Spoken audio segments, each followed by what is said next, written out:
"You're just after my money," he said. "I'm not the father of these twins." But 5 years later, the twins' faces told the truth. "Hi, my beautiful family. Welcome back to Mr. Peter's family. May the Almighty wrap every woman in unbreakable peace, grace that never fades, and courage that never bends. May your sleepless nights turn into mornings of joy, and your pain become the soil where miracles grow. You are the heartbeat of love, the whisper of strength, and the hands that rebuild what life has broken. May your faith stay firm, your hope unshaken, and your light forever unhidden. My precious family, your voice matters here. Your strength gives this home its heartbeat. A like is love returned, a comment is faith shared. This is Mission 1000 likes, for every woman who loved deeply, lost bravely, and rose beautifully. If you still believe in love after heartbreak, like this video. If your heart beats with faith, comment, "I'm with Mr. Peter." The ultrasound images fell from Amelia Watson's trembling hands and scattered across the marble floor of Carlos Hooper's penthouse like evidence at a crime scene, but he had already delivered his verdict without looking at a single one. "You really think I'm that stupid?" Carlos stood by the floor-to-ceiling windows overlooking the city, his reflection distorted in the glass, a ghost of the man Amelia thought she knew.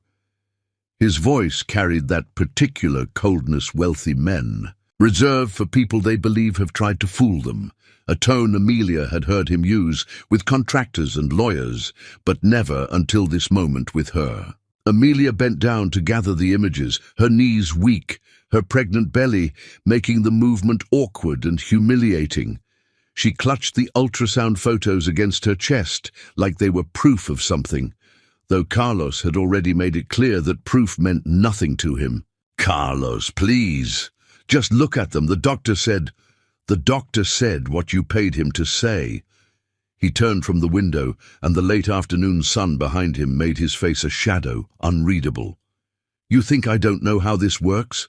Women target men like me every single day. You were just better at it than most. I'll give you that much credit." The words landed like physical blows, each one precisely aimed.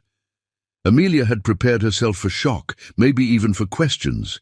But she had not prepared herself for this, for the complete dismantling of everything they had built together over the past 3 years. She watched him move to the bar cart, his movements controlled and deliberate, pouring amber liquid into crystal with the same measured precision he brought to everything in his life. "Target you?" Her voice came out smaller than she intended, and she hated herself for it. She forced strength into her words. "Carlos, I fell in love with you. I never asked you for anything. Not once." He laughed, and the sound was uglier than anything she had ever heard from him. "You mentioned your mother's medical bills exactly once. Very casual, very strategic, just enough to let me know you had financial pressure. That's how it starts, right? Plant the seed. Let the mark think helping you was his idea." Amelia felt something crack inside her chest, some fundamental belief about who this man was and what they meant to each other. She thought about all the nights she had stayed in this penthouse, wearing his shirts and making breakfast in his kitchen, laughing at his terrible jokes and listening to him talk about his childhood. She thought about the trip they took to the coast, where he told her he had never felt this comfortable with anyone, where he held her hand on the beach and said he wanted to build something real with her. She thought about the morning she realized she was pregnant and felt joy instead of fear, because she believed he would want this too. "My mother's bills." She repeated his words slowly, tasting the bitterness. "I mentioned them because you asked why I looked tired. Because I had been up all night on the phone with her insurance company. That was me being honest with you, not manipulating you. And then you got pregnant." He took a long drink, his eyes never leaving hers. "Right after I mentioned updating my will. You don't think that's convenient?" "Convenient?" Amelia stood up fully now, the ultrasound images crumpling slightly in her grip. Heat rose in her face, anger finally cutting through the shock. "You think I planned to get pregnant? We were careful, Carlos. Things happen. Biology doesn't care about your paranoia. Don't! He pointed at her, the glass still in his hand, liquid sloshing dangerously close to the rim.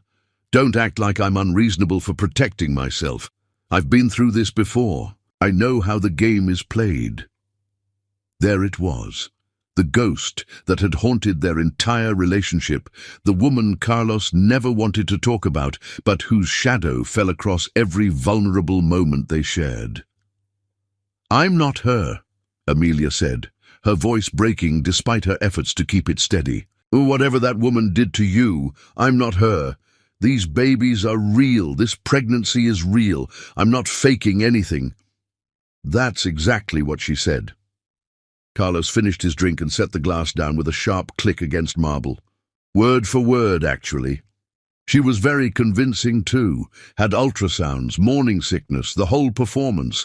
Even had a fake miscarriage scheduled for after the wedding. I found out 3 days before we were supposed to get married that she was never pregnant at all. Just a very elaborate con to get access to money and status. Amelia absorbed this information, understanding flooding through her along with a desperate, futile hope that maybe if she could just make him see the difference, they could get through this. "Carlos, I'm so sorry that happened to you. That's horrible and cruel, and she deserves whatever hell she lives in now. But I'm standing here, actually pregnant, carrying your children. Not one baby, 2 twins. You can feel them moving if you just..." No. He stepped back as she moved toward him, his body language closed and defensive. "I'm not doing this. I'm not falling for the same trick twice." "It's not a trick." Her voice rose, echoing in the vast space of the penthouse that had once felt romantic and now felt like a courtroom. "These are your children, yours and mine. We made them together, and they're real, and they're coming whether you believe in them or not. Then I guess you'll have to figure that out on your own." Carlos walked to his desk and pulled out a card, holding it out to her with the impersonal courtesy of a stranger. "This is my lawyer. If you want to pursue this legally, that's your right. But I'm not playing the role of devoted father-to-be for someone who's been playing me for a fool this entire time." Amelia stared at the card, not taking it. She looked at the man she loved, really looked at him, and saw clearly for the first time how deeply his walls went, how completely he had protected himself from ever being hurt again, even if it meant destroying something genuine. She saw her future in that moment, a future of raising these babies alone, of explaining to them someday why their father wasn't there, of carrying this rejection inside her like a stone. "I never wanted your money, Carlos." She spoke quietly, now all the fight draining out of her body, replaced by a profound exhaustion. "I wanted you, the man who danced with me in empty parking lots and fell asleep holding my hand and told me about his dreams. I wanted the person I thought you were, not whoever this is." "That person doesn't exist," he said flatly.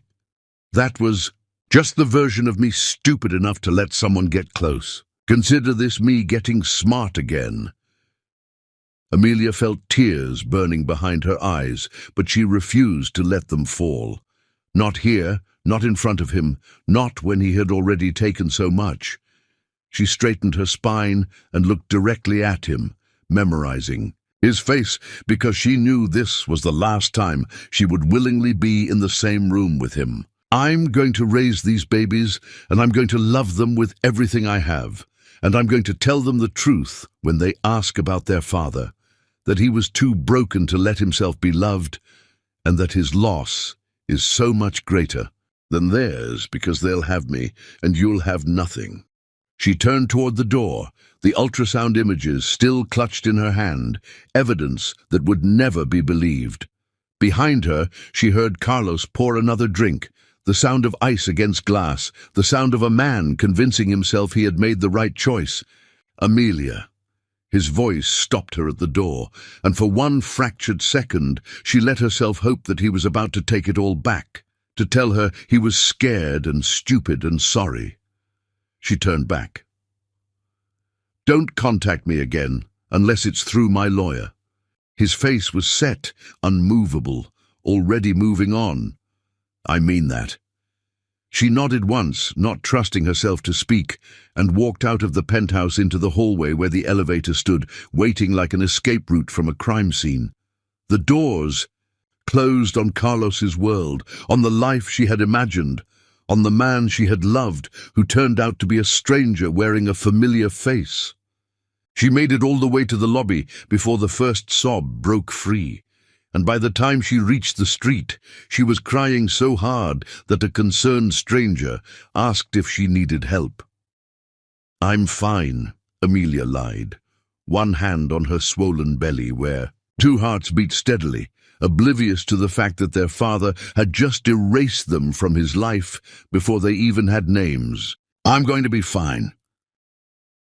She walked away from the building, away from Carlos, away from the future she had imagined, and with every step she felt something harden inside her. Not bitterness exactly, but a determination born from absolute necessity.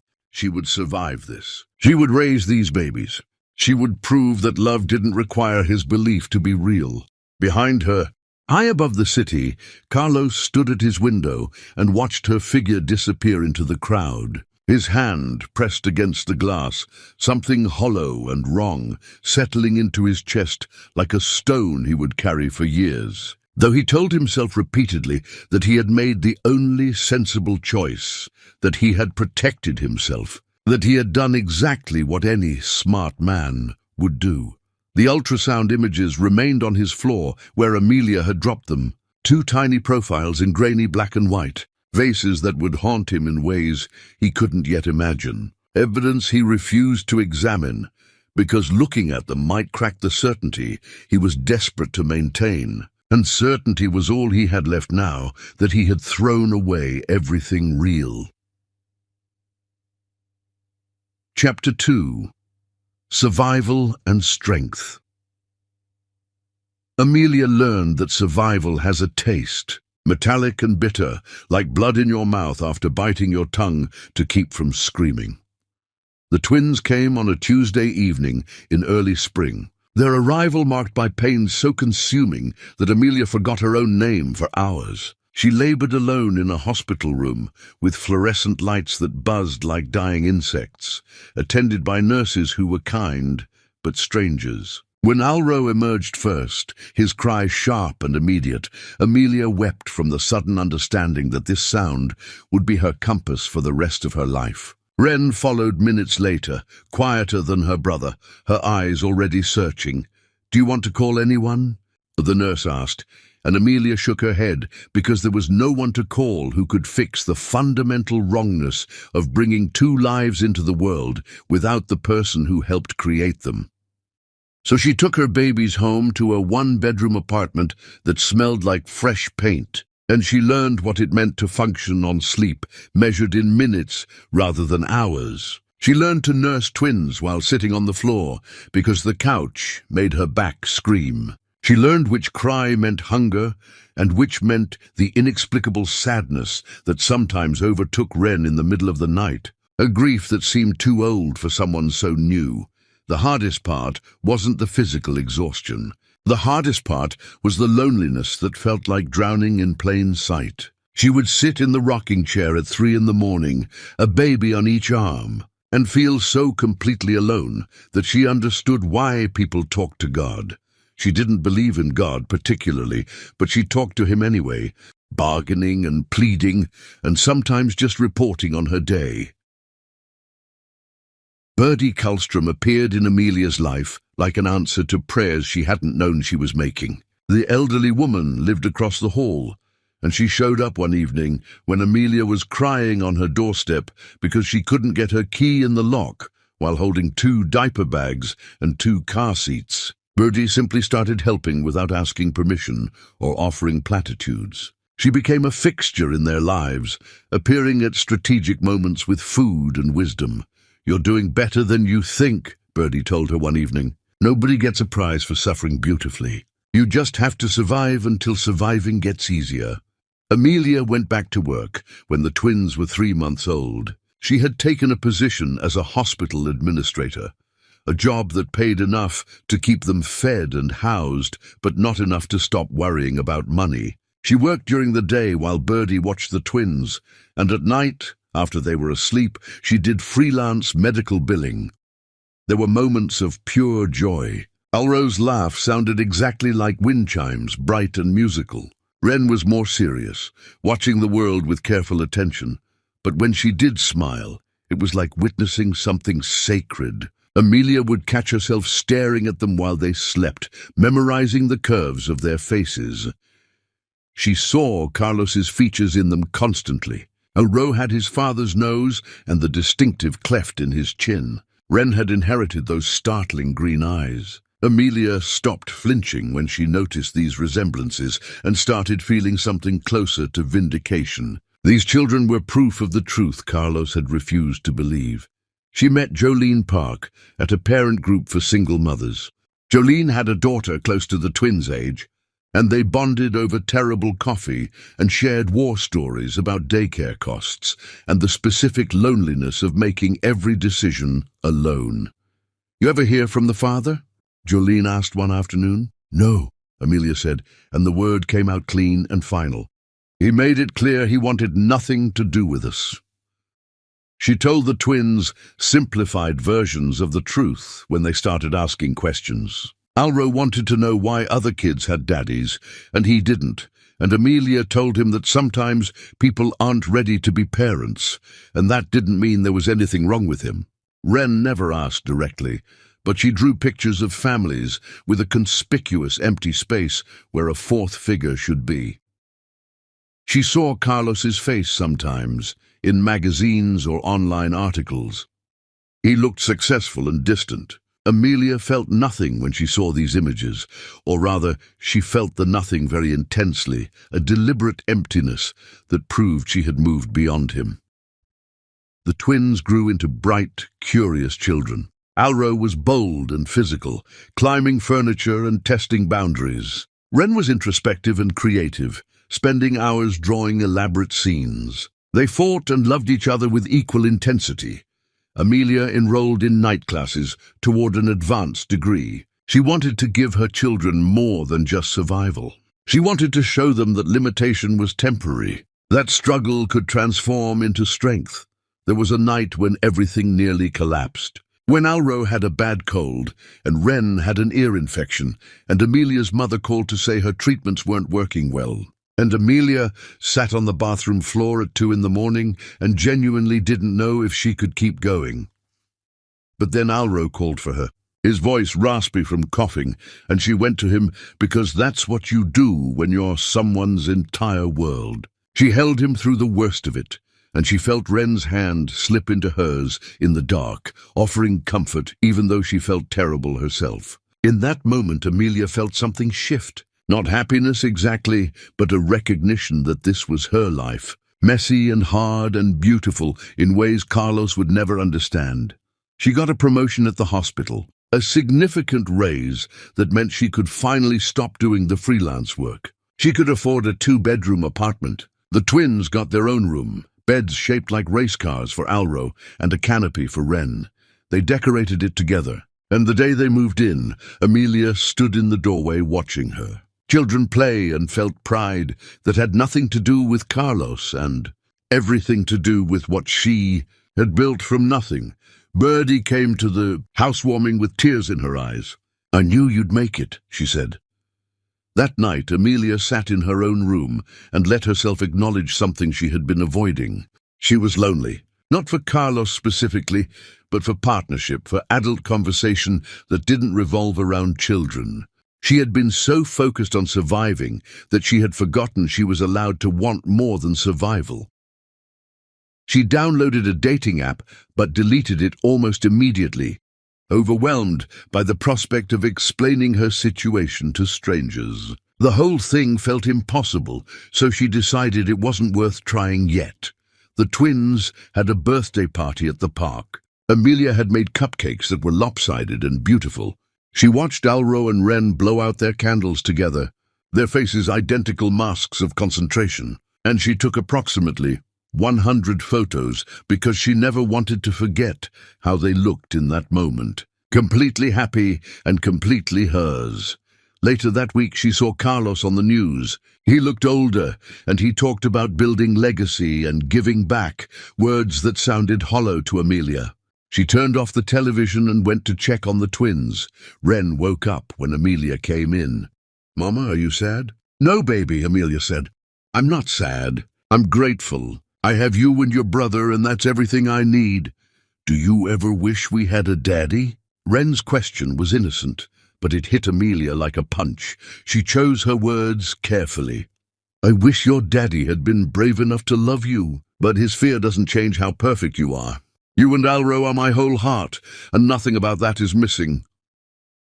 Ren seemed to accept this, settling back into her pillow. Amelia stayed there long after Ren fell back asleep, watching her daughter breathe, thinking about Carlos somewhere in the city living his uninterrupted life, having no idea what he had given up or who his children were becoming.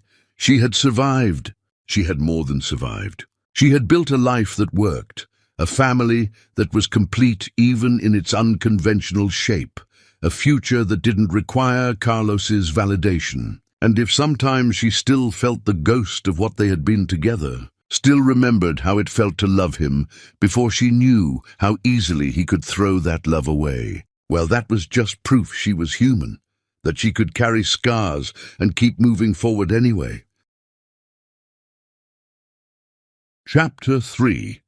The Photograph That Changes Everything. Carlos Hooper had perfected the art of moving through life without feeling it, attending events that meant nothing while maintaining the appearance of engagement. The gallery opening was mandatory. Community outreach his assistant had arranged. He walked through rooms full of artwork, seeing shapes and colors, but not registering meaning. His mind was already on the next thing, the endless forward momentum that kept him from standing still long enough to think. The youth section was near the back, a bright space filled with the chaotic creativity of children. Carlos almost skipped it entirely, but something made him pause, some instinct that pulled him toward a large canvas dominating the far wall. It was a self-portrait, ambitious for someone so young. The nameplate said, "Self-Portrait by Ren Watson." Don Carlos felt the floor shift beneath him before his conscious mind caught up. The girl in the painting had green eyes that stared directly through him, eyes he saw every morning in his own mirror. The Hooper green, distinctive enough that strangers commented on it, genetic enough that it marked every family member like a signature. But it wasn't just the eyes. It was the way the head tilted in the portrait, a mannerism his sister Landry had.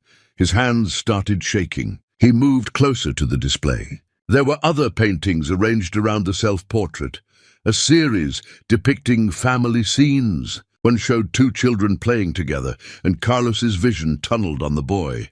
The artist had captured him in profile, and there was no mistaking the cleft chin, the distinctive feature that had marked Hooper men for generations. Beautiful, isn't it? A woman appeared beside him wearing a gallery name tag. That young artist is incredibly talented. Only starting school and already showing this kind of emotional depth. Carlos's throat closed up, making it impossible to respond. Her mother brings both children to every workshop and museum program we offer. Despite working full-time, she never misses an opportunity to nurture their creativity. Those are the parents who restore your faith in humanity. Carlos managed a nod. The boy was named Alro, according to another placard, and there was a photograph of the two children together, twins, both of them carrying his DNA like evidence he had tried to pretend didn't exist. He pulled out his phone with hands that wouldn't stay steady and photographed the nameplate, the paintings, the photo. The curator was still talking, but Carlos heard nothing except rushing in his ears, like standing at the edge of a waterfall and realizing you were about to go over. He made it to the bathroom before the panic attack fully hit. His heart was racing, his breathing shallow, his mind replaying every moment of that day when Amelia had stood before him carrying these children and he had called her a liar. He remembered the ultrasound images scattered on his floor, evidence he had refused to examine, because examining it would have required admitting he might be wrong. When he could finally breathe normally, he left without saying goodbye. He sat in his car, staring at the photos on his phone, zooming in on details that confirmed what he already knew, but kept trying to deny. These were his children. There was no doubt. He saw his own face reflected in theirs, proof of the truth Amelia had tried to tell him.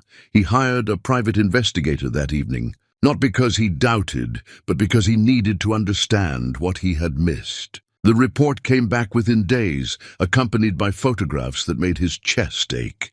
There was Amelia, walking home from work, carrying grocery bags, her face tired but determined. There were the twins playing in a small park, laughing at something only they understood. There were dozens of photos documenting their daily life, a life that functioned perfectly well without him. The report was thorough and devastating. It detailed Amelia's work schedule, the double shifts she had worked, her night classes. It noted her financial situation, stable but far from comfortable. Most importantly, Amelia had never tried to contact him, never filed for support, never used his name. She had simply erased him and built a life. Carlos sat in his penthouse surrounded by luxury that suddenly felt obscene, looking at photos of children playing in a modest park, wearing clothes that were clean but not expensive. He had been so wrong about everything. He called his older sister Landry. She listened while he explained about the gallery, the paintings, the unmistakable features of children he had denied. When he finished, there was a long silence. "Are you telling me you have children you abandoned because of your paranoia?" I thought she was lying," Carlos said. "After what happened before." "Don't," Landry cut him off sharply. "Don't use that woman's name to justify what you did to Amelia. You destroyed 3 innocent people because you were too much of a coward to get a simple test." Carlos had no defense. "I need to fix this." "You can't fix this," Landry said bluntly. "You can maybe make it less wrong. Those children are growing up. You can never get back what you missed. You don't get redemption. You get the opportunity to show up and do the work, and you have to accept that it might never be enough." After Landry hung up, Carlos sat in the dark and let himself feel the full weight of what he had done. He thought about Amelia in labor alone, about first steps he hadn't seen, about birthdays he hadn't celebrated, about 1,000 moments that made up a childhood he had voluntarily missed. He drove to Amelia's neighborhood that night, parking blocks away, watching the building where his children lived. He saw lights in their windows, shadows moving behind curtains. He stayed there for hours, unable to approach but unable to leave. When Amelia finally appeared, walking home late from what must have been a long shift, Carlos's first instinct was to get out, to approach her, to try to explain. But he watched her stop on the sidewalk, adjusting her bags, her shoulders hunched with exhaustion, and he understood that approaching her now would be violence, not reconciliation. His sudden appearance would be for his benefit, not hers. So he stayed in his car and watched her disappear into the building, and he felt something break open inside him that had been sealed for 5 years. He went home and looked at the photographs again, really looked at them, seeing not just evidence, but whole people whose lives were unfolding without him. He started writing a letter to Amelia. How do you apologize for erasing someone's truth? How do you ask forgiveness for violence disguised as caution? He wrote 17 versions, each one inadequate.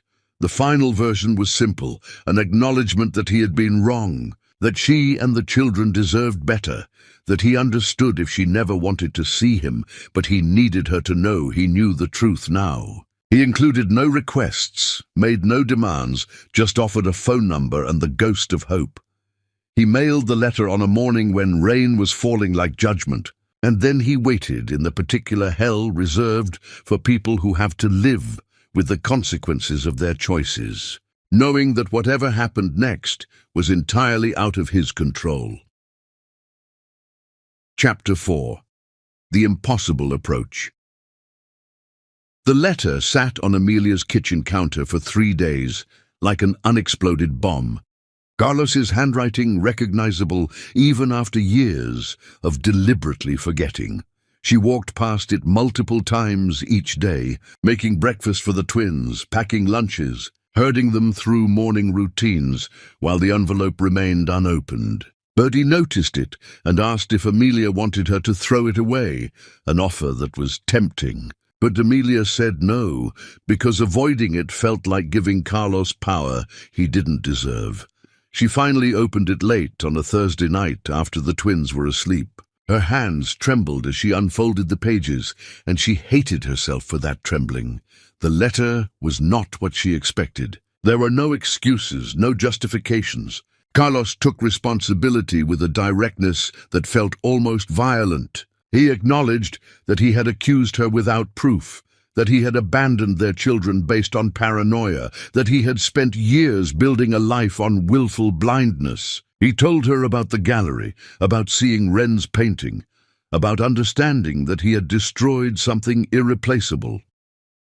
"I know I have no right to ask anything from you," he wrote. "I know that saying sorry would be grotesquely insufficient.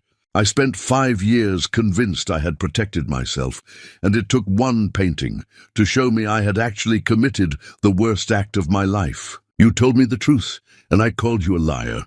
You offered me a family, and I threw it away." The letter included no requests for meetings, no demands. It simply ended with a phone number and the quiet acknowledgement that if she never called, he would understand.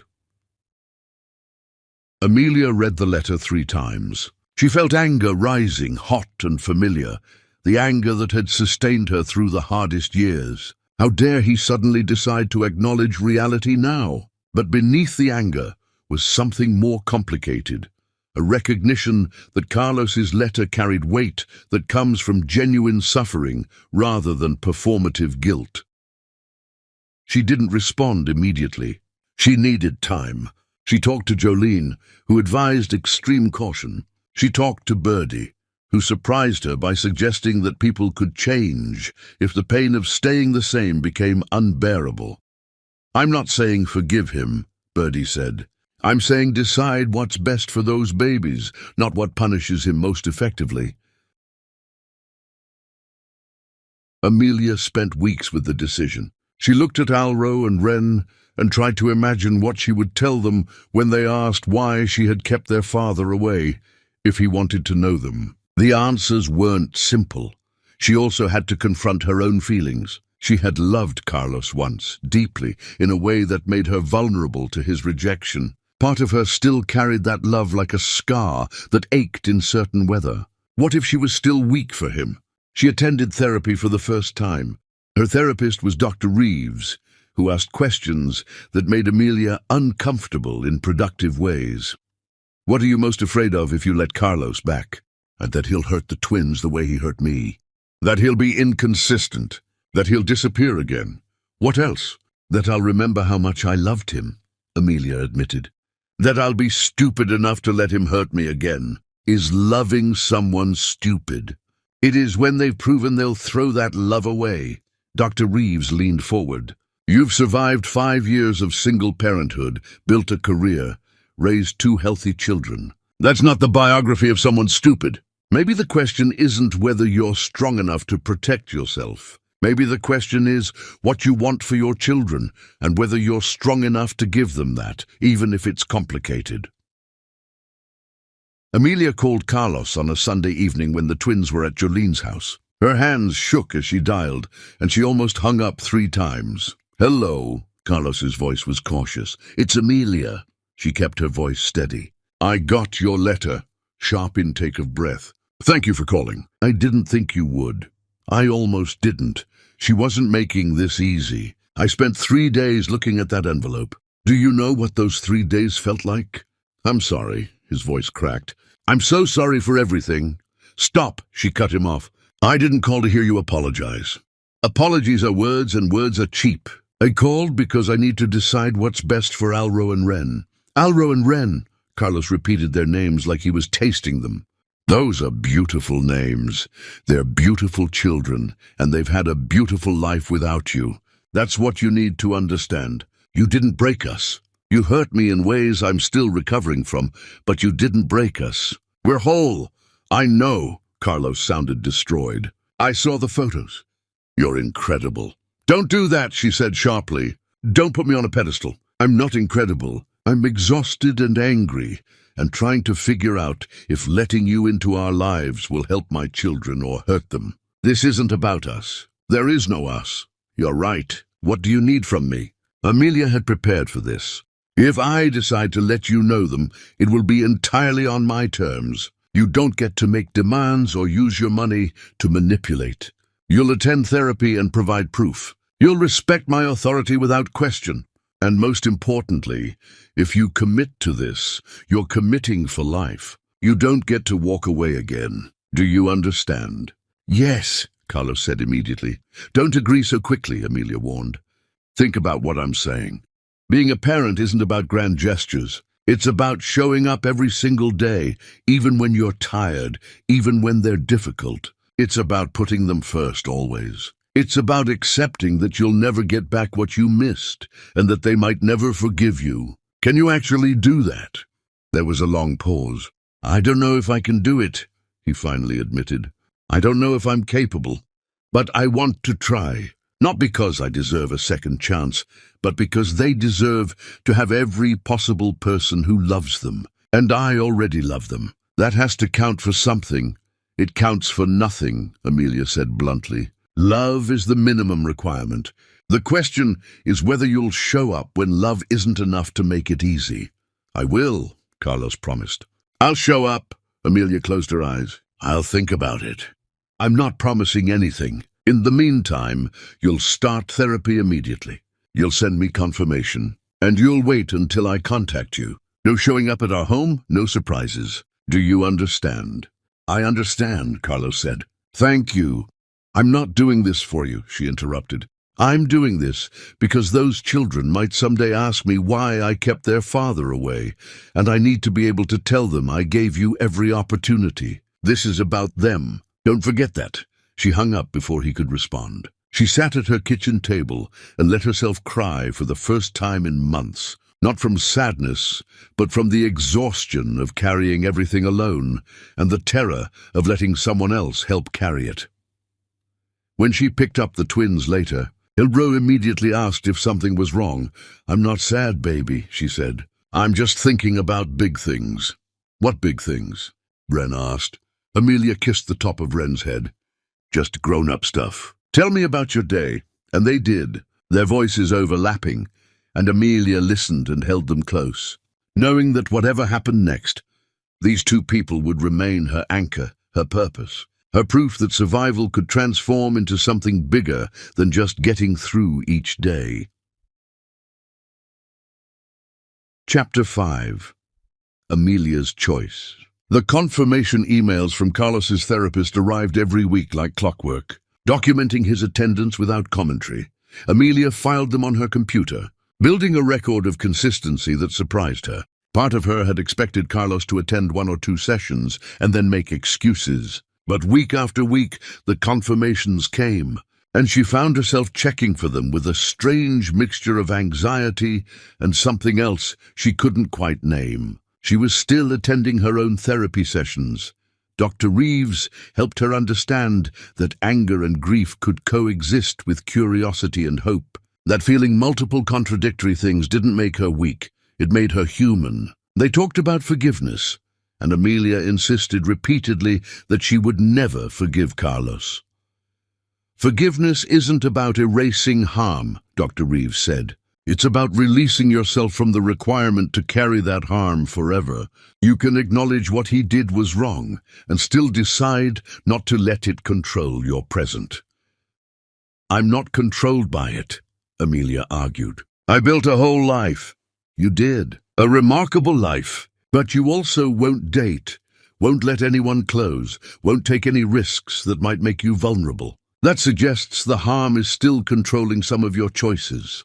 Amelia hated that Dr. Reeves was right. She had been so focused on protecting herself and the twins that she had forgotten how to imagine a future beyond survival and stability. The thought of dating still felt impossible, How did you trust someone new when the person you trusted most had destroyed you? One evening, Wren asked about the man in her paintings. They were sitting at the kitchen table working on homework, or at least Alro was working, while Wren drew elaborate scenes in the margins. She had been creating a series of family portraits lately, always four figures. "That's our daddy," Wren said simply. Amelia's heart stuttered. "What makes you think about him?" Wren shrugged. "I wonder about him sometimes, like what he looks like, and if he thinks about us and why he's not here." Alro looked up. "My mom said he wasn't ready to be a daddy. That means he didn't want us." "That's not exactly what I said," Amelia corrected gently. "I said he wasn't ready, which is different from not wanting you. Sometimes adults make mistakes because they're scared, and those mistakes hurt other people, but that doesn't mean the people who got hurt did anything wrong." "Was he scared of us?" Wren asked, her voice smaller. "No, baby. He was scared of something else that happened to him before you existed. But that doesn't make it okay that he wasn't here. You deserved better." Alro put down his pencil. "Do you think he'll ever want to meet us?" This was the moment Amelia had been dreading and preparing for. She could lie and tell them no, protecting them from disappointment. Or she could tell them the truth. "Actually," she said slowly, "I need to talk to both of you about something big." They both looked at her with complete attention. "Your father knows about you now," she began. "He saw some of Wren's artwork in a gallery, and he realized that you were real and that he had made a terrible mistake. He wrote me a letter saying he was sorry and asking if there was any way he could be part of your lives." Wren's eyes went wide, but Alro's reaction was different, his expression closing down. "Why does he want to know us now? Why didn't he want to know us before?" "Those are really good questions," Amelia acknowledged. "And I think if we decide to meet him, you should ask him those things directly.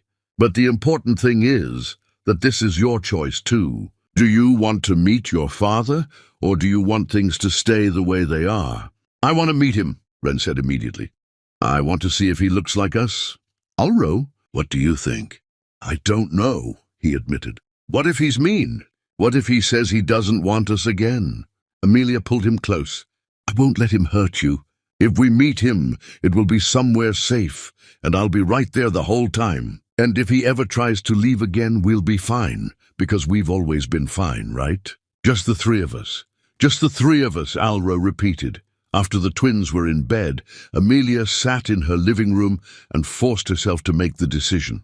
Every fiber of her protective instinct screamed at her to keep Carlos away. But another voice reminded her that she had survived 5 years specifically, so her children would have choices. If she kept Carlos away now out of fear, rather than genuine danger, she would be taking something from them for her own comfort.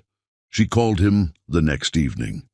"I've decided to give you a chance to meet them," she said. "But I need you to understand what that means. This isn't about you getting what you want.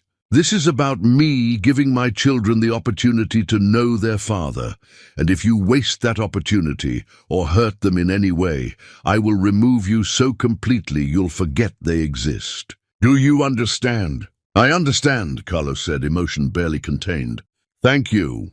I don't owe you anything," she agreed. "But I owe them everything. We'll meet somewhere public and neutral. You'll have 1 hour. After that, we'll evaluate whether this continues." "Whatever you think is best," Carlos said. They arranged to meet at a science museum on a Saturday afternoon. Amelia told the twins that evening, keeping her tone neutral, emphasizing that this was just a meeting, that nothing had to change. "What should we call him?" Wren asked.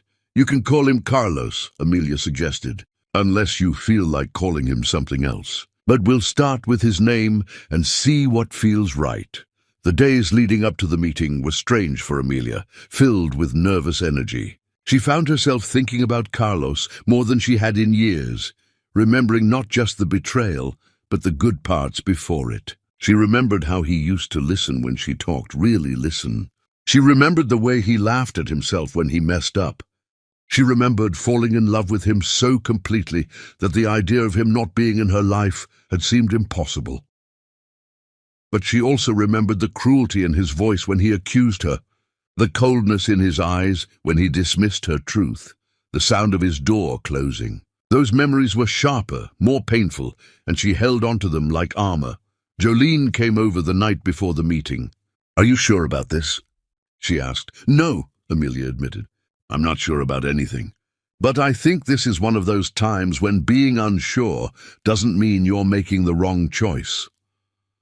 "What are you hoping happens tomorrow?" Amelia thought carefully.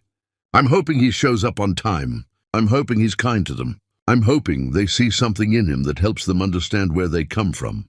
And I'm hoping that when it's over, whatever happens, they feel more complete rather than more confused." "What about you? What are you hoping for yourself?" "I'm hoping I stay strong enough not to forgive him just because it would be easier than staying angry," Amelia said honestly.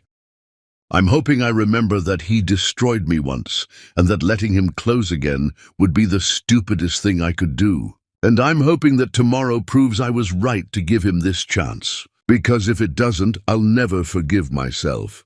That night, after Jolene left and the twins were asleep, Amelia stood in their bedroom doorway and watched them breathing. Alro was sprawled across his bed, all limbs and abandon. Wren was curled into herself, her hand tucked under her cheek. They were so perfect, so completely themselves, and the thought of anyone hurting them made Amelia feel violent. She went to her own room and pulled out the box from her closet, the one that held mementos from her relationship with Carlos.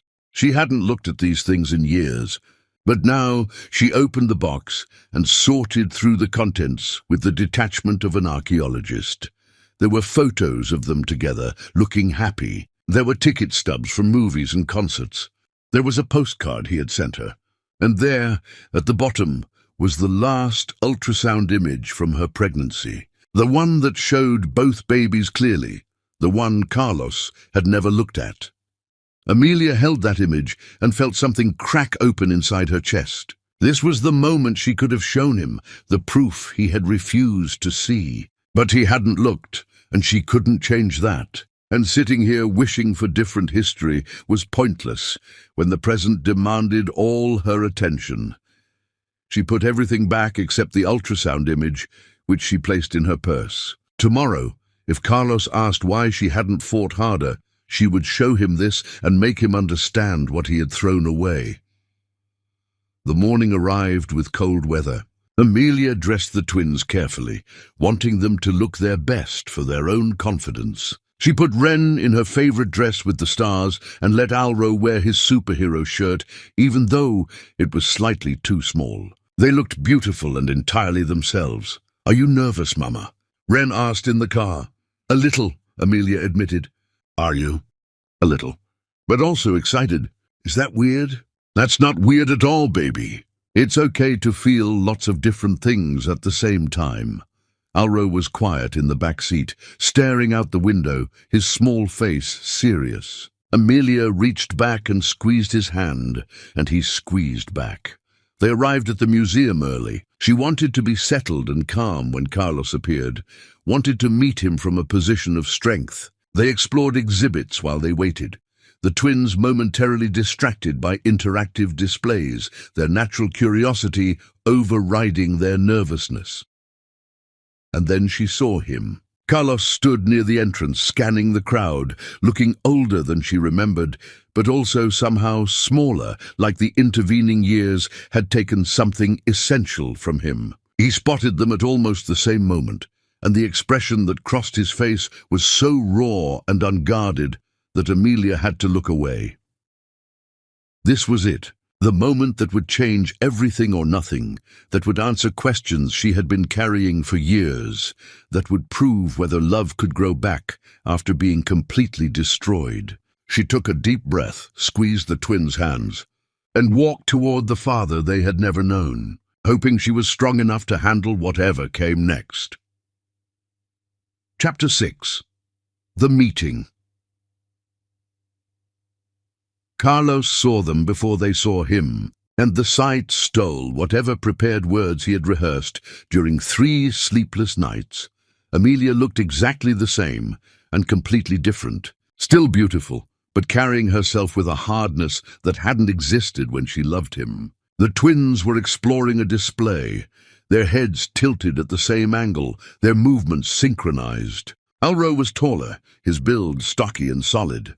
Wren was delicate and focused, her concentration absolute, and when she turned slightly, Carlos saw his mother's profile in miniature.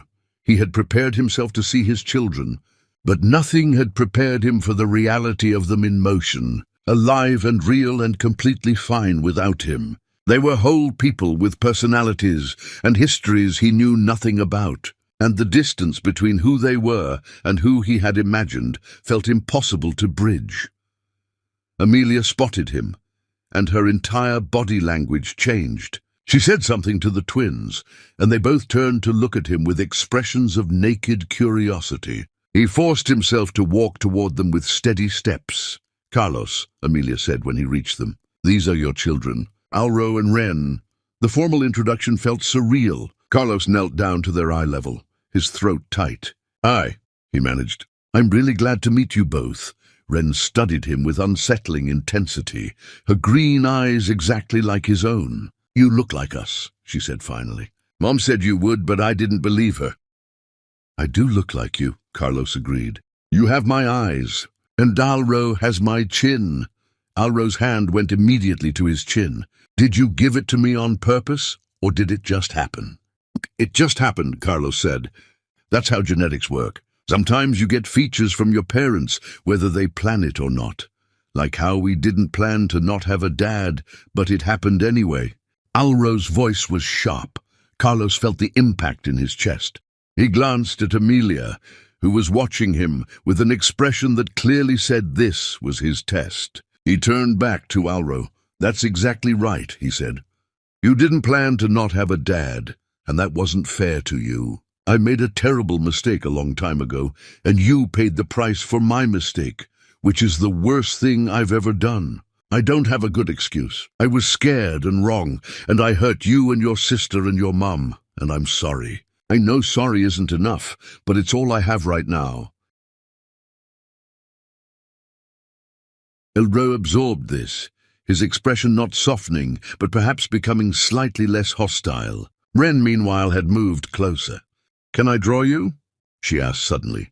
"I would love that," Carlos said. "I've seen some of your work." "You're incredibly talented," Wren beamed. They moved to a bench area where the museum provided paper and pencils, and Wren immediately began sketching while Alro hung back, still suspicious. "Do you want to explore the exhibits?" Carlos asked Alro. "I heard they have a new display about space." "I guess," Alro said with affected indifference. They walked through the museum together, an awkward configuration of father and son who were strangers. Amelia followed at a distance with Wren, close enough to intervene if needed. Carlos tried to make conversation, pointing out interesting facts, but everything felt forced. Then they reached the robotics exhibit, and something shifted. Alro's face lit up with genuine interest as he examined the mechanical displays, and Carlos remembered reading that Alro loved building things. This was common ground. "Do you build robots?" Alro asked, momentarily forgetting to maintain his defensive posture. "I used to," Carlos admitted. "When I was your age, I was obsessed with how things worked. I took apart everything in our house. My mom was not happy when I disassembled the television."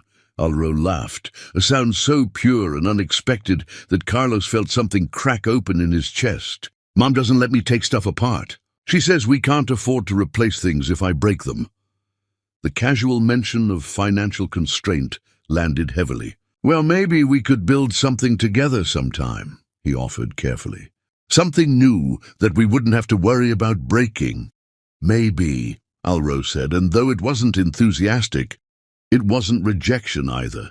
They regrouped with Amelia and Wren, who had completed her sketch. The drawing was remarkably sophisticated, capturing not just his features, but something in his expression. She had drawn him looking sad, his eyes searching, and the perceptiveness stunned him.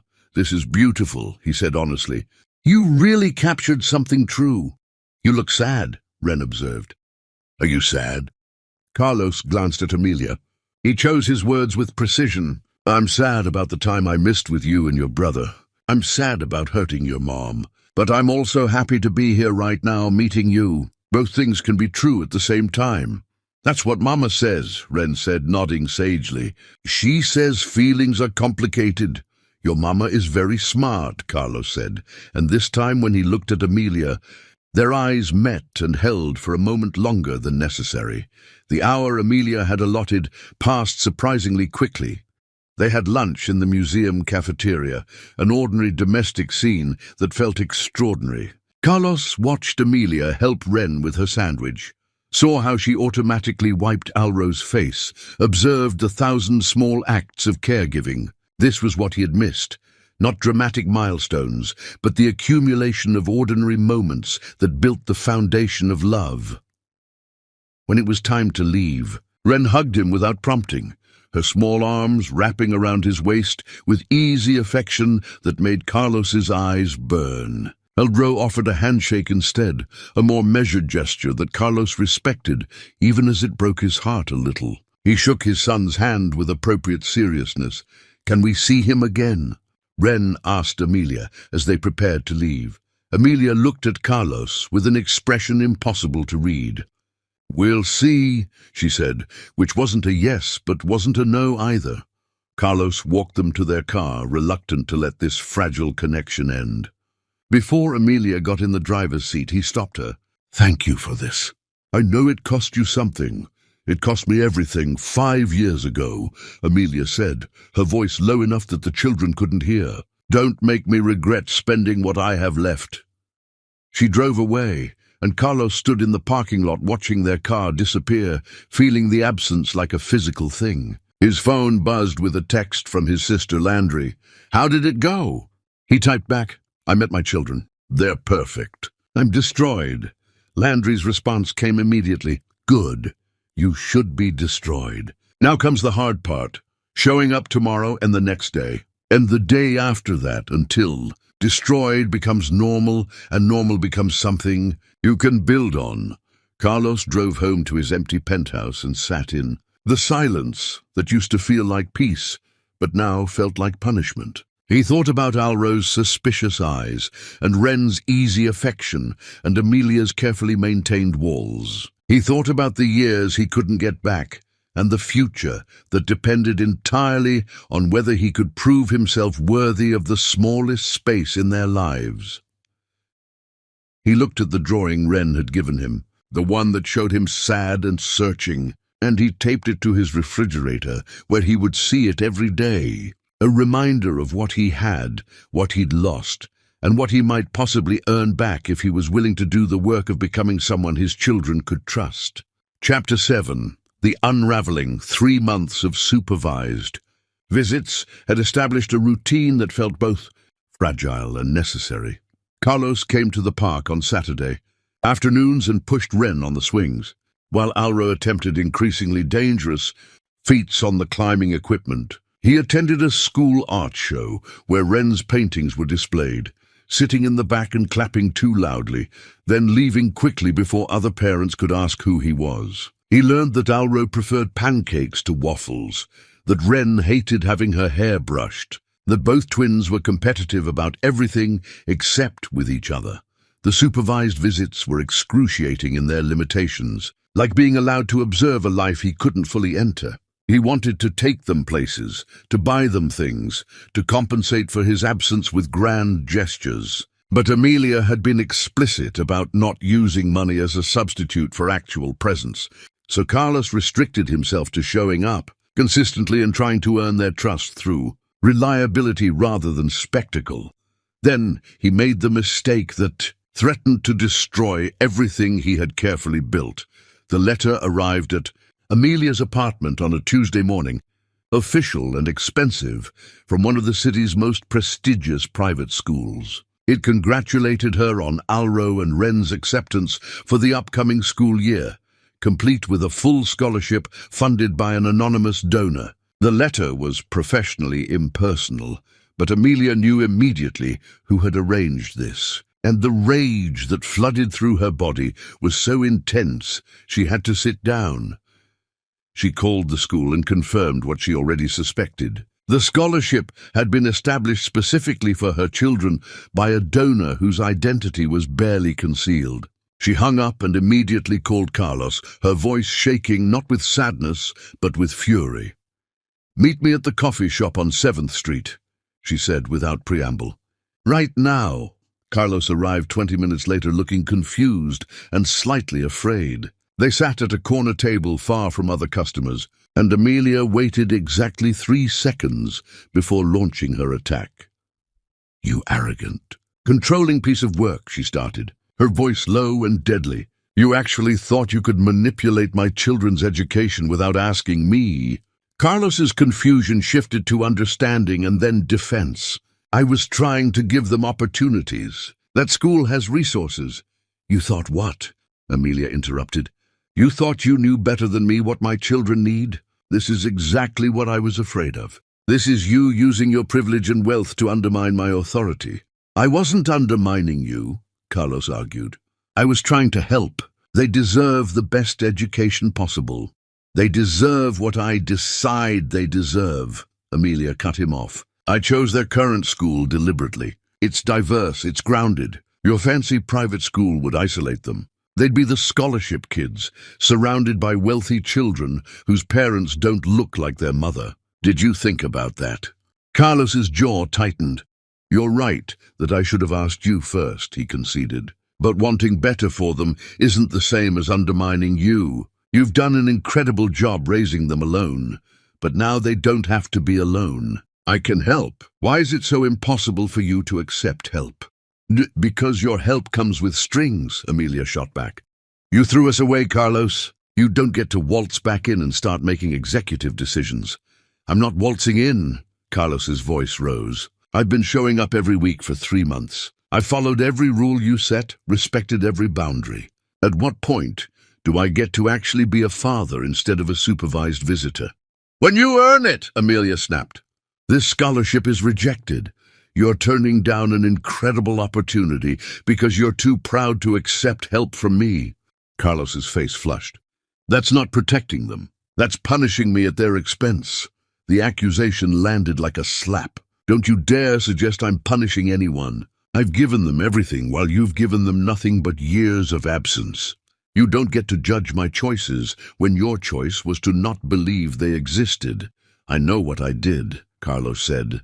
"Mash, I'm trying to fix that now, but you won't let me. You keep me at arm's length. You control every interaction.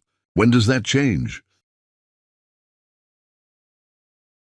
"They're not your children," Amelia said, the words coming out cold and final. "Not in any way that matters. Biology doesn't make you a father. Being there makes you a father, and you weren't there.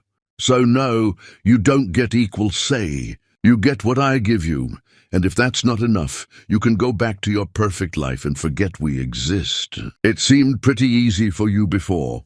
The silence that followed was terrible. Carlos looked at her with an expression that mixed hurt and anger, and something that might have been recognition that he had destroyed what he was trying to rebuild. Amelia looked back at him and saw the man from the penthouse 5 years ago, the one who chose his certainty over her truth.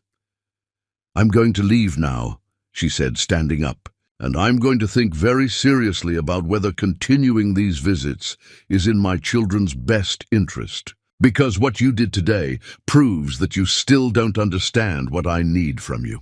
I don't need your money or your connections. I need you to show up and be humble and let me lead. And if you can't do that, we're done." "Amelia, wait." Carlos reached for her arm, but she pulled away. "Don't touch me. Don't call me. Don't show up at the park on Saturday. I'll contact you when and if I decide this is worth continuing." She left and drove home with tears of rage streaming down her face. The twins were at school, giving her space to fall apart privately. When she finally calmed down, she called the private school and formally declined the scholarship. She then blocked Carlos's number, not permanently but long enough to make a point, and sent a message through his lawyer that all visits were suspended. That evening, When the twins asked why Carlos hadn't come to the park like he always did, Amelia had to explain that sometimes adults disagree about important things. Alro looked relieved more than disappointed, which told Amelia that her son had been waiting for this. But Wren's face crumpled with disappointment. "Did we do something wrong?" Wren asked. "No, baby." Amelia pulled her close. "You didn't do anything wrong. This is grown-up stuff." Carlos spent the days after their fight in a state of barely functional misery. He replayed the conversation obsessively. Landry called him after 3 days of radio silence. "You really thought going behind her back was a good idea?" "I wanted to give them something," Carlos said miserably. "You were trying to buy your way into their lives," Landry corrected. "That scholarship wasn't about them. It was about you feeling less guilty." And Amelia saw right through it. "So what do I do now?" "You give her space. You respect her boundary. And you figure out why you keep trying to control situations where the whole point is learning to let someone else lead." Carlos started therapy sessions twice a week, finally being honest about the control issues. His therapist helped him see that the scholarship had been an attempt to prove his worth through the one thing he knew he was good at, rather than doing the harder work of proving his worth through consistency and humility. He wrote another letter to Amelia, this one even more raw than the first, acknowledging that he had violated her trust and proven her fears valid. He mailed the letter and waited, understanding that the waiting was part of the work. It was the longest 3 weeks of his life. Chapter 8. Amelia's Parallel Journey. The space that Carlos's absence created in their weekly routine was both relief and complication, and Amelia found herself wondering why she felt anything at all about someone she had tried so hard not to need. Dominic Laurent had been orbiting her life for months, a presence so gentle that Amelia hadn't noticed his attention until Jolene pointed it out. He was on the hospital board, recently divorced, with the kind of easy kindness that felt almost suspicious after the intensity of her history with Carlos. "He likes you," Jolene said. "And he's actually nice, which seems to make you uncomfortable." "I'm not uncomfortable," Amelia protested. "I just don't have time for dating." "You haven't had time for dating in 5 years. At some point, that excuse starts sounding like fear. But then Dominic asked her to dinner, mentioning a great place with a kid's menu if she wanted to bring the twins. And something about the inclusion of her children made it feel safer. She said yes. And the following Saturday, she found herself at a restaurant with a man who wasn't Carlos, watching him interact with Alro and Wren with natural ease. Dominic asked them questions about school and actually listened. He laughed at Alro's jokes and praised Wren's artwork. He was present and attentive in ways that should have been basic, but felt extraordinary. "Your mom tells me you both love science," Dominic said. "Have you been to the planetarium downtown?" "No," Alro admitted, cautious but interested. "We should go sometime," Dominic suggested, looking at Amelia for permission. Amelia felt warmth spreading through her chest. "That sounds fun," she said carefully. "If you're serious." "I'm completely serious," Dominic said. They started seeing each other regularly. Dominic came to Alro's soccer games and cheered from the sidelines without trying to coach. He brought Wren special art supplies, thoughtful gifts that showed he paid attention. He texted Amelia during the day just to check in. The contrast with Carlos was stark and constant. Where Carlos had been intense and consuming, Dominic was steady and comfortable. But the ease of being with Dominic also made her question whether she was choosing him for the right reasons. One evening, Jolene called. "So things with Dominic seem good," she said. "They are good," Amelia agreed. "He's everything I should want. He's kind and patient and present. The twins like him. I can actually imagine a future with him." "But," Jolene prompted, "but I keep comparing him to Carlos," Amelia admitted. "And I hate that I'm doing that, because Carlos doesn't deserve to be the standard I measure everyone against. But I can't help noticing that Dominic never challenges me, never pushes back, never makes me feel anything difficult. And I don't know if that's because he's healthy and respectful, or if it's because I'm choosing safe over real. Maybe it's both, Jolene suggested. Maybe you need safe right now. You've had enough intensity to last a lifetime. Maybe comfortable is exactly what you deserve. Amelia wanted to believe that, but she couldn't ignore the nagging feeling that something was missing in her connection with Dominic. Dr. Reeves helped her understand that she had been operating from survival mode for so long that she had forgotten what it felt like to actually live. You've been focused on protecting yourself and the twins, Dr. Reeves said. But at some point, protection becomes isolation. At some point, you have to risk being hurt again if you want to experience real connection. I don't want to risk it, Amelia said honestly. I don't want to give anyone that much power over me ever again. That's understandable, Dr. Reeves acknowledged. But is the life you're building with Dominic the one you actually want?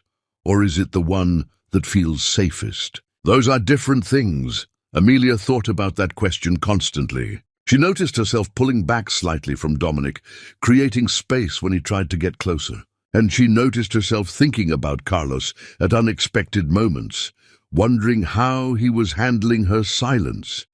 She missed him, which felt like the ultimate betrayal of herself. How could she miss someone who had destroyed her? How could she think about Carlos's intensity and passion and feel something that might be longing when she had Dominic's steady kindness right in front of her? Alro noticed the change in her mood. "Are you thinking about Carlos?" he asked one evening. The question startled her. "I am, actually. How did you know?" "You get the same look you had when we first met him," Alro explained. "Like you're trying to solve a really hard math problem." "That's exactly what it feels like," Amelia admitted. "Carlos made a mistake, and I'm trying to figure out if it's a mistake worth forgiving." "Do you want him to change?" Alro asked. "I want him to be someone you and Ren can trust," Amelia said carefully. "Whether I want anything else doesn't matter. But of course it mattered." Ren wandered into the room, carrying the drawing she had made of Carlos. "Can we give this to him?" she asked. "I want him to have it." Amelia looked at the drawing, at Carlos's sad eyes staring out from childish but perceptive strokes, and felt something shift in her chest. Her children had made their own decisions about their father, and maybe it was time she respected that.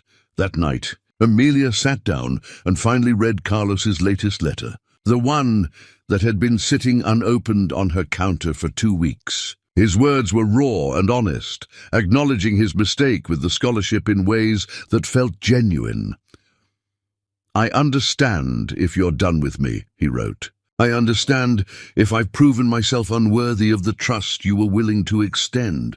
But if you're willing to try again, I promise I'll work harder to earn it. Not because I deserve it, but because Alro and Ren deserve a father who shows up with humility instead of arrogance."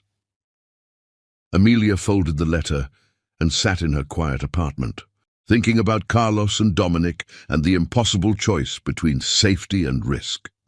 She picked up her phone and unblocked Carlos's number. She didn't call him, not yet, but the act of unblocking felt significant, like opening a door she had slammed shut. Then she texted Dominic, asking if they could talk soon about where things were going. The next morning, she woke up with a decision that felt both terrifying and right. She would call Carlos and tell him he could resume the supervised visits, but with even stricter boundaries. And she would talk to Dominic about her confusion, about her need to figure things out before getting more serious. Both conversations would be difficult. Both would require vulnerability that felt dangerous. But staying in the limbo of indecision felt worse than risking either choice. Chapter 9. The Crisis That Forces Everything. The call came at 3 in the afternoon on a Tuesday. The school nurse's voice professionally calm in the way that meant something was very wrong. Alro collapsed during recess. "The ambulance is already here." Amelia ran from her office without explanation, drove to the school with her hands shaking, and arrived to find her son, pale and small, on a gurney. Elro's eyes found hers with the terror of someone who understood his body was betraying him. And Amelia climbed into the ambulance beside him, holding his hand and whispering reassurances she didn't believe.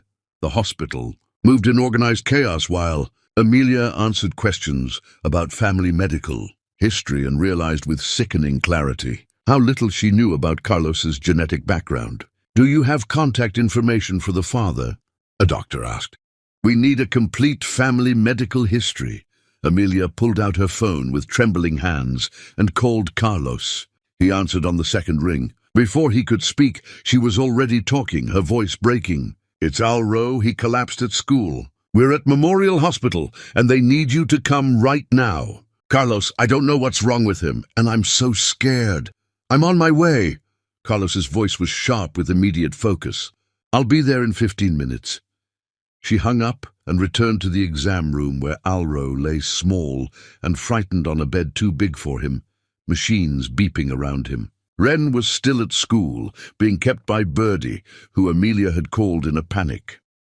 Carlos arrived in less than 15 minutes, breathless and wild-eyed, his usual composure completely shattered. He took one look at Alro, and something in his face cracked open. "I'm here," he said. "I'm here now." The doctors took Carlos aside for medical history. When he returned, he looked devastated. "There's a genetic blood disorder in my family," he said quietly. "My uncle had it. It's rare, and they think that might be what this is. They need to run more tests, and if it's positive, he'll need treatment, possibly a bone marrow transplant." The words hit Amelia like physical blows. "A transplant from who?" "I'm being tested as a potential donor," Carlos said. "If I'm not a match, we'll test other family members. We'll find someone." They sat together in the waiting room, two people who had destroyed each other, finding themselves forced into proximity by crisis. Dominic arrived after receiving Amelia's text, carrying coffee, and his presence created an uncomfortable triangle nobody had time to acknowledge. "Thank you for coming," Amelia said to Dominic, even as she felt the wrongness of him being there. "Of course," Dominic said, his eyes moving between Amelia and Carlos. "Is there anything I can do?" The tests came back with the diagnosis Carlos had feared, a rare genetic blood disorder that would require intensive treatment and monitoring, possibly a bone marrow transplant, depending on how aggressive it became. The doctor explained the options with practiced compassion. Carlos was tested as a potential donor, and the wait for results became a pressure cooker.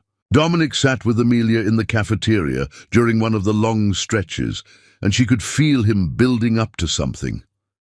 "You still love him," Dominic said finally. "Carlos, you still love him." Amelia wanted to deny it, but lies felt obscene. "I don't know what I feel," she said honestly. "But you're right that I'm not over him. And that's not fair to you. You deserve someone who's completely present, and I'm not." "I'm sorry." "Don't apologize," Dominic said gently. "I think I always knew I was the safe choice, not the real one. But I was hoping safe would be enough." "Safe should be enough," Amelia said, tears streaming down her face. "You're everything I should want, but it's not," Dominic finished. "And forcing it won't make either of us happy." They ended things with mutual sadness and respect, and Dominic left with grace that made Amelia cry harder. Carlos's sister Landry arrived, getting tested as a potential donor.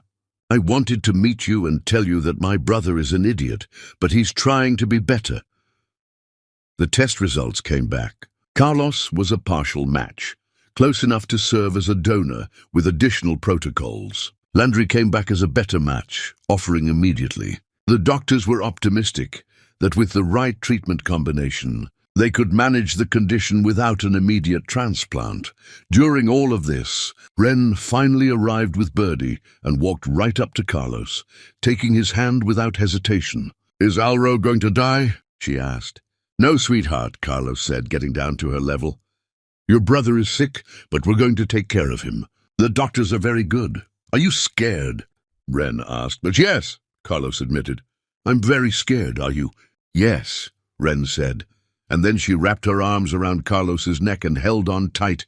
And Amelia watched her daughter seeking comfort from a father she barely knew. and something inside her chest broke open in a way that felt both painful and necessary. The days that followed were a blur of medical appointments and treatment plans. Alro's condition was serious but manageable, and the doctors were optimistic. Carlos showed up every day, sleeping in the hospital waiting room when he couldn't be in Alro's room, bringing Ren by for visits. Amelia watched him show up consistently, watched him put aside his own comfort to be present for children who still weren't sure they trusted him, watched him become someone different than the man who had destroyed her 5 years ago. One evening, after Alro had been released and was resting at home, Carlos asked if he could talk to Amelia privately. They sat on her small balcony while the twins slept inside. "I want to thank you," Carlos said quietly, "for letting me be there. I know I didn't deserve that chance." "You didn't do it for me," Amelia said. "You did it for Alro. That's what being a parent means." "I'm starting to understand that," Carlos admitted.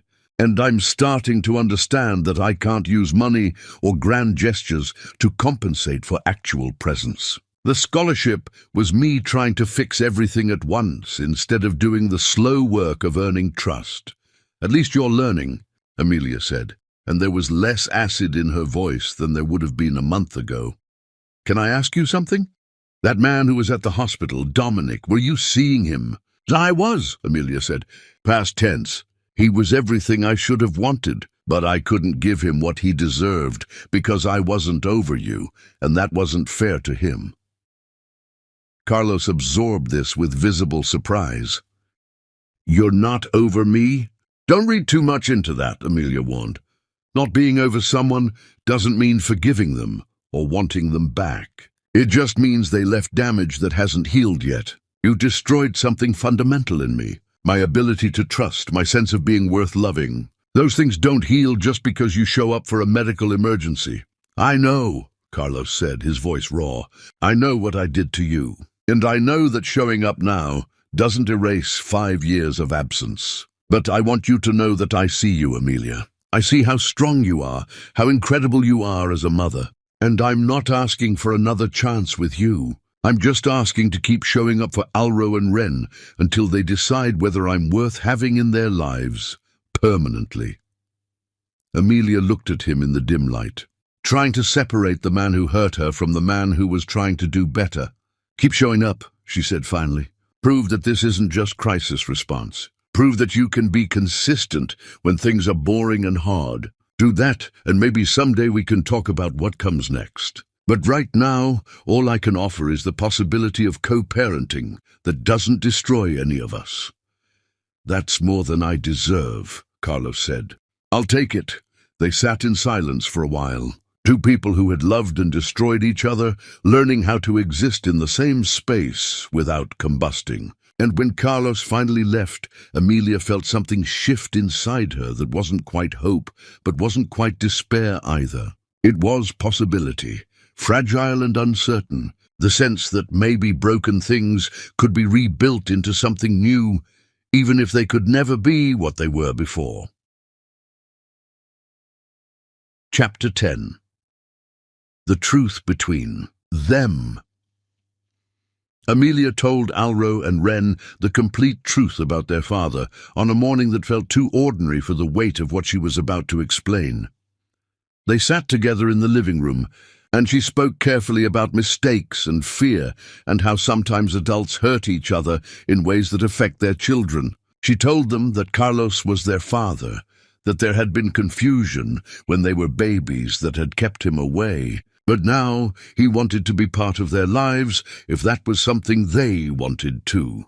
Ren's response was immediate acceptance. But Alro's reaction was more complicated. Anger, confusion, betrayal, and underneath it all, a desperate hope he was trying very hard to protect. "Why didn't he believe Mom?" Alro asked, his voice tight. Amelia chose her words carefully. "Your dad was hurt badly by someone before he met me, and that hurt made him scared to trust anyone. When I told him I was pregnant, his fear was bigger than his faith in me, and he made a terrible choice. It wasn't right, but it's what happened. Does he love us now?" Ren asked. I think he does, Amelia said.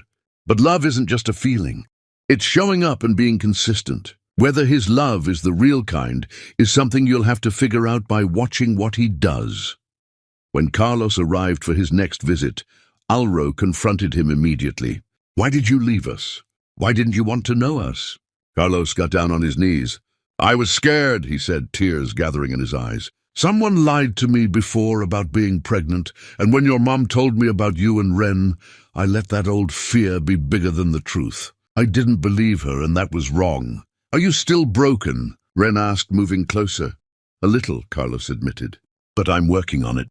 I'm learning what it means to be a good father, which means showing up even when I'm uncomfortable and putting you first, always.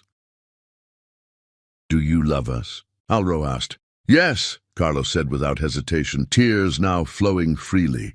I love you both, more than I knew it was possible to love anyone. Ren wrapped her arms around Carlos's neck. But Alro stood back, not ready to accept what was being offered. I need you to prove it, Alro said. I need you to show up all the time.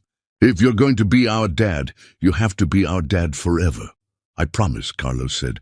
I promise I'll show up. Every day, if you need me to. The months that followed were a slow process of building trust. Carlos showed up for soccer games and art shows, for ordinary evenings and special occasions. He learned Alro's schedule and Ren's preferences. He attended parent-teacher conferences with Amelia, the two of them learning to communicate as co-parents. There were setbacks. Carlos missed a pickup once because of traffic, and Alro's immediate assumption showed how deep the trust issues went. But Carlos showed up at their apartment an hour later, devastated, and he stayed to help with homework and dinner. The twins' birthday arrived, and Carlos helped plan the party with Amelia. The party was in a park, with decorations and friends and Birdie crying happy tears. When it was time for cake, Carlos stood slightly apart, watching Alro and Ren surrounded by love. Amelia moved beside him. They're happy, she said. Because of you, Carlos agreed. Because you gave them everything. You're giving them something now, Amelia acknowledged. It's not the same as being there from the beginning, but it counts. Does it matter enough? Carlos asked. Amelia took a breath.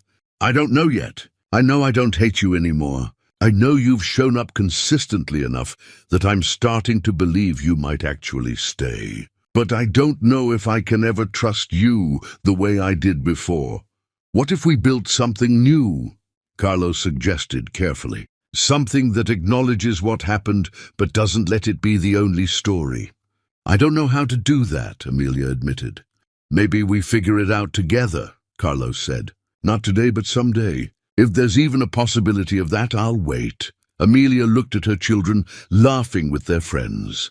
I'm not making any promises, she said finally, but I'm willing to see where this goes.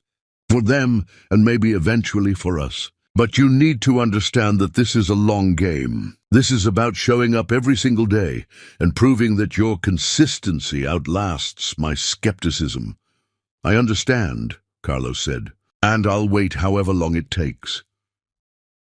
They stood together watching their children, and when the twins called for their parents to take pictures, both Amelia and Carlos responded, moving into the frame together, their bodies not touching, but also not avoiding touch. Time passed in the accumulation of small moments. Carlos kept showing up, kept proving himself. Amelia kept watching, kept protecting her heart, while also allowing small cracks in her armor. 3 years passed. On Alro and Ren's 9th birthday, they had a party in the backyard of a house that Carlos had helped Amelia buy. The yard was full of friends and family. Carlos was manning the grill, and Amelia was setting up desserts when she caught him watching her. Their eyes met across the yard, and this time she didn't look away. She held his gaze, and something passed between them that had been building for 3 years. It wasn't forgiveness exactly. It wasn't a declaration of renewed romance. It was recognition that they had been through fire together and both emerged as different people. And maybe those different people could find something new to build. Carlos smiled at her, and Amelia smiled back, not promising anything but not closing doors either. Alro called for them to watch him on his new bike, and both parents responded immediately, moving toward their son together, close enough now that their hands almost touched. And when they did touch accidentally, neither pulled away immediately. And that small contact felt like everything and nothing, like possibility that didn't need to be named, just acknowledged as something that might grow. The truth was in their eyes, in Alro's and Ren's faces that showed the best parts of both parents. In the family they were slowly becoming broken and rebuilt, and maybe stronger for having been broken, learning together that love wasn't about perfection or redemption, but about showing up consistently and choosing each other day after day, until one day it stopped being hard and started being home. That's a fantastic idea. A strong ending scene is key to leaving a lasting impression. Based on the groundwork laid in Chapter 10, the next logical step isn't a declaration of love, but a moment that subtly confirms their new, functional bond and hints at the quiet, persistent hope for a romantic future. Years after the initial crisis, here is an ending scene focusing on the themes of consistency, shared pride, and the quiet return of connection. Epilogue, the long game. 3 years later. The air was sharp and cool, smelling faintly of autumn leaves and wood smoke. Amelia stood on the sidelines of the middle school soccer field, her hands wrapped around a thermos of tea. The game was a chaotic, muddy mess, but her gaze was fixed on Alro, now 12, barking defensive instructions with the natural authority of a born leader. A shadow fell over her, and she didn't need to turn to know it was Carlos. He settled beside her, carrying a blanket and a second thermos. He had learned years ago not to use grand gestures, but he never missed a Saturday game, always arriving with something practical. "He's good this year," Carlos murmured, his voice low with shared pride. "He is," Amelia agreed, letting the simple statement hang between them. Carlos handed her the heavy, crocheted blanket. "Ren said you complained about the wind chill last week. Borrowed this from Landry's cabin." "You remember a complaint I made a week ago?" Amelia noted, raising an eyebrow. She wasn't testing him. She was simply stating a fact that still felt a little unbelievable. Carlos met her gaze, his expression open and steady. "I pay attention now. It's a habit I should have developed 12 years ago." The game paused for a goal kick. Alro jogged toward the center of the field, muddy and focused, and he glanced at the sideline. He didn't wave wildly, but he saw them standing together, his two anchors, and gave a subtle nod before turning back to the play. It was the quiet acknowledgement of a secure child. "He looks confident," Amelia observed, a warmth spreading through her that had nothing to do with the tea. "You gave him that," Carlos said, pulling the blanket around her shoulders and tucking the edges in a careful, almost unconscious gesture of care. "You built this confidence out of nothing. I get to stand here and admire your work now." Amelia let the silence stretch. His closeness felt easy now, a companionable weight rather than an intrusion. They weren't fighting, weren't apologizing, weren't even actively co-parenting at this moment. They were just existing together in a life they had both, in different ways, worked desperately hard to create. "Ren told me you spent 3 hours helping her perfect the lighting for her school theater project last night," Amelia said, changing the subject slightly. "She's a better director than I am a lighting technician," Carlos replied, a genuine smile in his voice. "She said I was too analytical. I learned a lot." "She learns from your patience," Amelia stated. "She learns from yours," Carlos corrected softly. He turned toward her slightly, his gaze earnest. "I know this is all for the kids, and that's exactly how it should be. But Amelia, this life, this normal life, where I get to see them grow up and be useful to you, I wouldn't trade it for anything. You let me back in, and I will spend every day proving that your risk wasn't wasted." Amelia looked out at the field, then back at the man beside her. He wasn't the distant ghost of the penthouse anymore. He was present, worn around the edges by life, and genuinely humble. The anger, the pain, the profound grief of the past, it hadn't vanished. But it had finally subsided into scar tissue, stronger than the wound it covered. She reached up, her fingers brushing the hand he had resting near her shoulder, and the small, deliberate contact was the most vulnerable gesture she had made in years. "It's working." "Carlos," she said, her voice barely a whisper. "We're working. I don't know what comes next or what we are, but I'm not afraid anymore."